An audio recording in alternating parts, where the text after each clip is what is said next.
데살로니가전서의 마지막 부분을 나타내고 있습니다. 사도 바울이 편지를 마감하면서 몇 가지를 당부하는 모습을 우리는 성경을 통해 확인할 수 있는데요.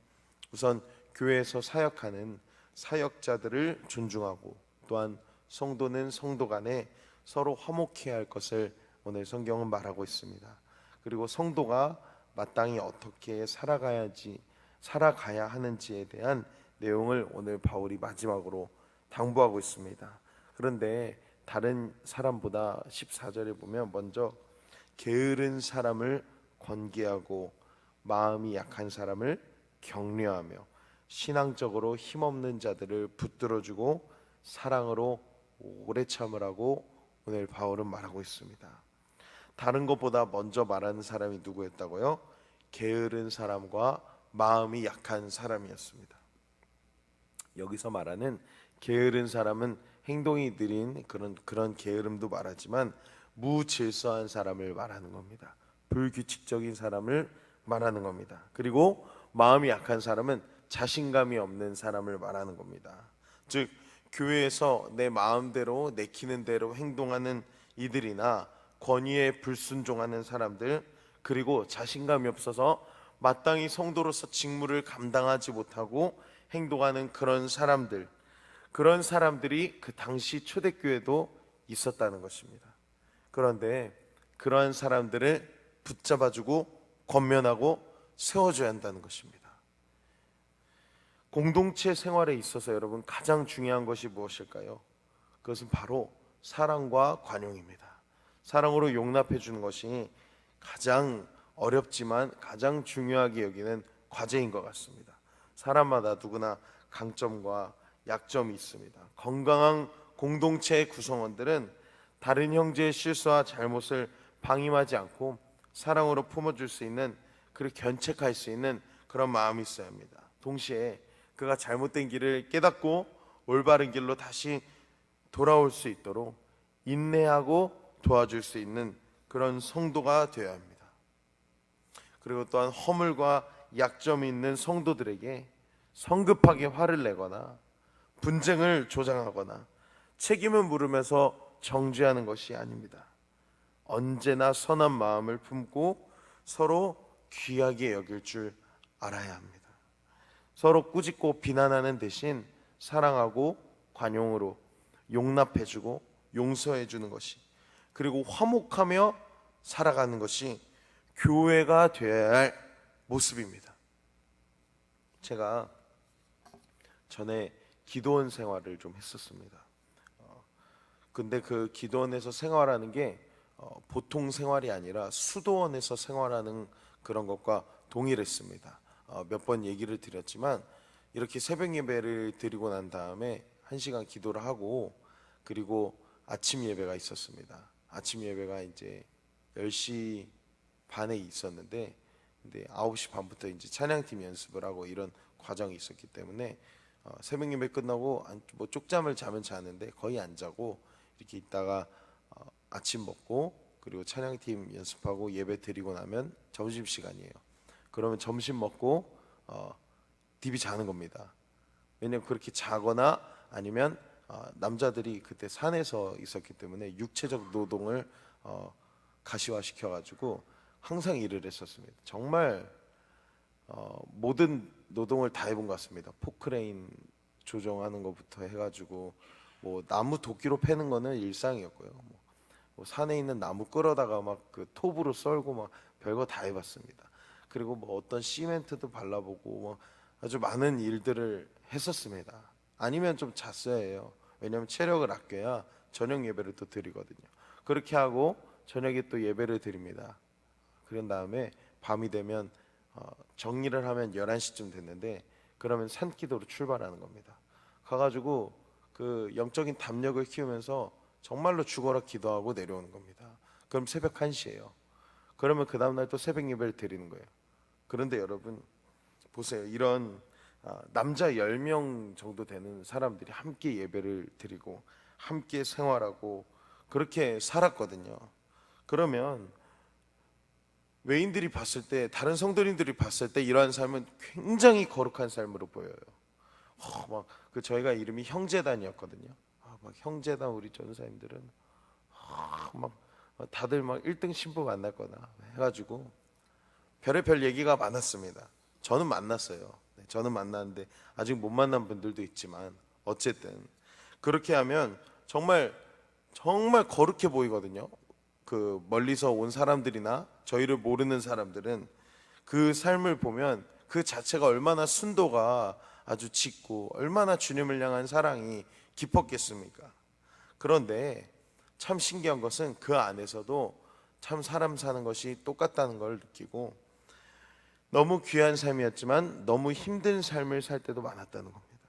왜냐하면 다른 것보다 마음이 상하는 순간이 찾아오기 때문이에요.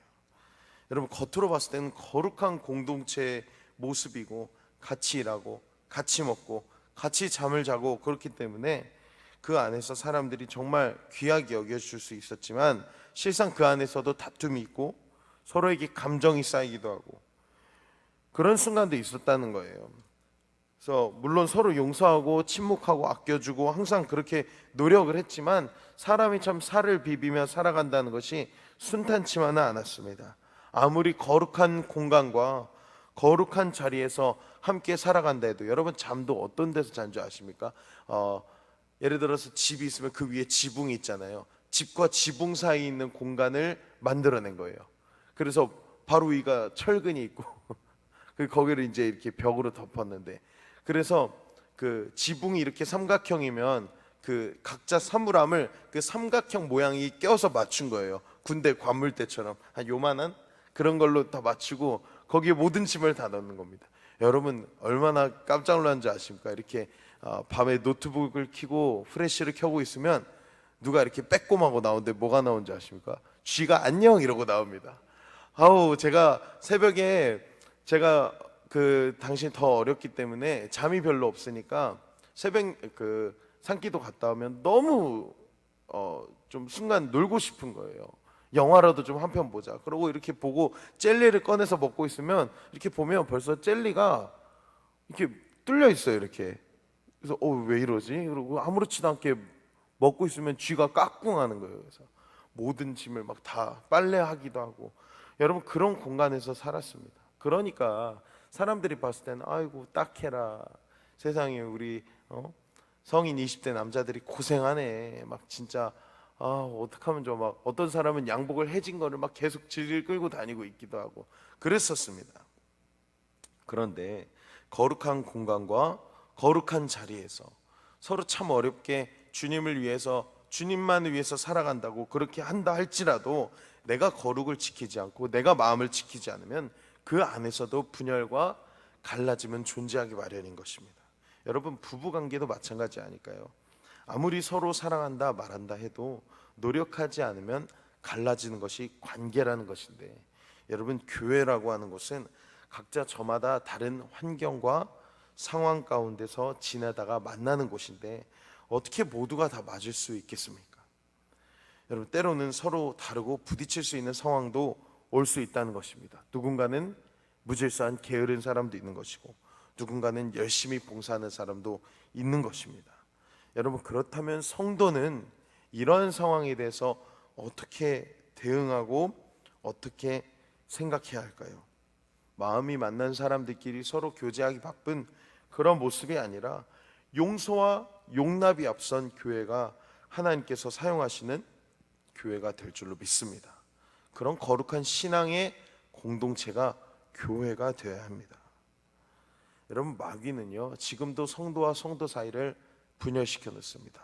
가정 안에 갈라짐을 놓고 교회와 교회 사이에 분열을 놓습니다. 여러분 그런 분쟁의 씨앗을 심어서 교회를 어지럽게 하고 깨트리려 합니다. 우리는 마땅히 예수 그리스도의 인격을 가지고 그리고 성품을 가지고 다른 지체들을 섬기고 인정하고 사랑하고 용납할 수 있는 그리스도의 마음이 달라고 이 시간에 기도하셔야 합니다. 제가 오늘 가장 원하는 것은 다른 것보다 제가 정말로 중요하게 여기는 것 중에 하나가 인격과 품격입니다. 왜냐하면 제가 잘 안 되기 때문이에요. 인격과 품격, 영어로 하면 personality and dignity라는 건데 제가 이것을 놓고 정말로 기도를 계속하고 있는데도 안 바뀌는 거예요. 세상 가까운 저희 아내에서부터 인격과 품격이 나오지가 않아요. 오히려 비인격과 저품격이 나오는 거예요. 여러분, 성도는 고품격과 인격이 나오는 그런 거룩한 사람들이 되어야 합니다. 교회가 갖춰야 할, 성도가 갖춰야 할 가장 귀한 모습은 대단한 어떤 직업이나 어떤 투철한 봉사 정신이나 어떤 계획성이나 다른 것보다 중요한 것은, 성도가 지켜야 하는 것은 그리스도의 인격과 품격을 지켜내는 것입니다. 그리고 우리가 가장 이제 잘 아는 말씀인 16절에서 18절이 나오죠. 여러분, 무슨 말씀입니까? 항상 뭐하라? 기뻐하라. 쉬지 말고 기도하라. 범사에 감사하라. 여러분, 여기서 보면 항상, 그리고 쉬지 말고, 범사에 이렇게 나옵니다. 유사한 표현을 원문에서는 이렇게 나타내고 있어요. 즉, 이 세 가지 명령을 삶 속에서 지속적으로 실천할 걸 강조하는데, 여러분, 이 세 가지 단어가 나타내는 특징은 다른 것이 아니라 바로 깨어있으라라는 것입니다. 그리스도를 기다리는 성도가 인격과 품격을 갖추고 용납하고 사랑해야 하는 이유는, 그리고 항상 깨어있어야 하는 이유는 단 하나입니다. 그리스도의 다시 오심을 기다리는 성도가 가진 신앙의 모습이 바로 그 모습이 되어야 한다라고 오늘 바울은 말하는 것입니다.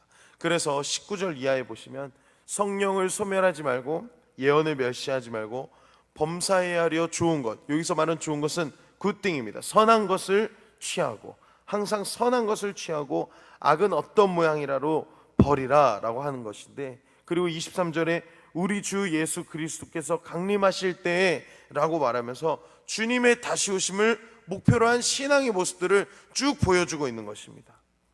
여러분, 바울이 이 편지의 마지막을 쓰면서 교회가 나아가야 할 방향과 성도의 모습, 그리고 그리스도인이 어떻게 살아가야 하는지에 대해서 왜 말하고 있을까요? 그것은 가장 중요한 말을 마지막에 하는 것처럼 다시 오실 주님을 맞이하기 위한 신앙인의 모습을 갖고 그리스도의 인격과 품격으로 이 세상을 살아내라 라고 하는 것을 가장 중요하게 오늘 말하고 있는 것입니다. 여러분, 우리가 오늘을 살아가면서 취해야 할 신앙인의 모습은 당연하지만 반드시 이러한 모습을 가지시기를 간절히 소망합니다. 안타까운 것은요, 점점 많은 사람들이 주일에 한 번 교회에 나오는 것으로 신앙을 이제 지켜낼 수 있다는 착각 속에 살아가고 있습니다. 하지만 우리가, 여러분, 날마다 그리스도를 기억하지 않으면 주님과 우리의 관계도 멀어지는 것입니다. 여러분, 그렇기 때문에 날마다 우리는 주님을 찾으셔야 합니다. 그래서 주님의 다시 오심을 날마다 기억하고 그리스도인의 품격과 인격을 지키는 거룩한 성도가 우리가 되어야 합니다. 여러분, 그리고 권면할 것이 있습니다. 날마다 주님을 찾는 여러분, 주님의 다시 오심을 꼭 기억하십시오. 우리 사랑하는 우리 성도님들은 내가 살아계실 때, 내가 살아있을 때 우리 주님께서 다시 오신다라는 거룩한 성도의 믿음을 갖고 살아가셔야 합니다. 많은 교인들이 내가 살아가 있을 때 주님이 다시 올 거라는 그 믿음이 없는 분들이 참 많아지고 있습니다. 내가 이제 나이가 몇 살인데, 내가 이제 세월이 몇 개 남았는데, 이러면서 자신의 세월을 놓고 주님의 다시 오심을 조금 부정하는 그런 성도님들도 참 많습니다. 그렇지 않습니다. 주님은 오늘도 오실 수 있는 분입니다. 오늘도 오실 수 있는 분임을 우리는 기억하고, 우리 주님 한 분만을 사모하고 오늘 하루를 살아내는 것이 우리 그리스도인이 갖춰야 할 모습입니다. 그래서 사랑하는 여러분, 우리 삶의 자리에서 주님이 오신다는 것을 놓치지 않기를 소망합니다. 그래야 우리 마음을 지키고, 아까 제가 말씀드렸죠, 거룩한 공간에 있어도 마음을 지키지 않으면 분열이 존재하는 것처럼, 오늘 우리 사랑하는 교회 안에서, 그리고 가정 안에서 나의 삶 가운데 마음을 지켜서 거룩한 공동체로서 승리하기를 간절히 소망합니다. 그래야 우리 초대교회 성도처럼 우리도 깨어있는 그런 인격적인 교인이 되기를 간절히 소망합니다. 다시 오실 주님을 바라보고 살아가는 삶, 성도 간의 아름다운 인격과 품격이 나타나도록 나를 깎고 내가 한 번 더 참고 기도해주고 용납해주는 거룩한 주님의 마음을 본받는 성도님들이 되시기를 간절히 소망합니다. 그리하여 오늘도 이 세상 가운데 주님 붙들고 승리하는 삶을 살아내시기를 주님의 이름으로 간절히 축복합니다. 우리 시간에 찬송가 336장 함께 찬송하시겠습니다.